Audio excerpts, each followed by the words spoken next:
ATV news मध्ये आपले स्वागत आहे। आपण पाहत आहात आदिवासी न्यूज वार्ता मध्ये परिसरातील क्रीडा, शैक्षणिक, राजकीय व इतरही घडामोडी। आता पाहूयात सविस्तर वृत्त। आदिवासी न्यूज वार्तासाठी नंदकुमार तोटेवाड।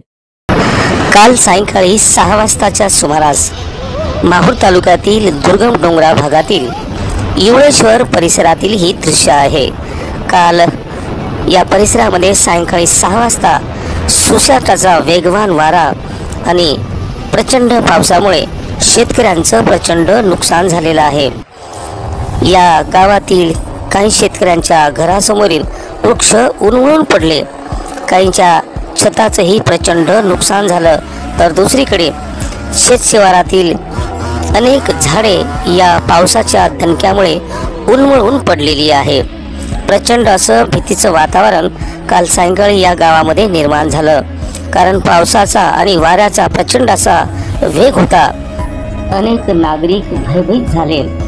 आपण ही दृश्य बघू शकता की ज्यामध्ये कशा प्रकारे शेतकऱ्यांच्या घराचं प्रचंड प्रमाणात नुकसान झालेलं आहे, तर दुसरीकडे शेतशिवारामधील अनेक झाडे या वाऱ्याच्या दणक्यामुळे उन्मळून पडलेली आहे।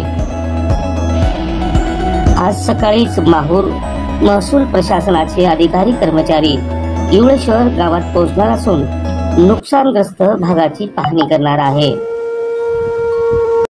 त्यामुळे गावातील नागरिकांनी या वादळ वाऱ्यांच्या पावसाच्या रौद्र रूपाचे गावातील नागरिक अर्जुन राठोड माहिती आपल्याला देत आहे। संध्याकाळी 5:30 ते 6 दरम्यान अतिशय वादळी वारे आणि मुसळधार पावसामुळे अतिशय नुकसान झालेलं आहे। गोरगरिबाच्या घराची पडती झालेली आहे, परंतु महसूल विभागाला, पोलीस स्टेशन, विद्युत विभागाला कळून सुद्धा आतापर्यंत कोणी अधिकारी या ठिकाणी आलेले नाहीत आणि लाईन तर गायब आहे। या संदर्भात शासनाकडे विनंती आहे की गोरगरिबांना न्याय मिळावा आणि ज्यांचे घर पडलेले आहे त्यांना आर्थिक मदत मिळावी, एवढीच आमची विनंती आहे।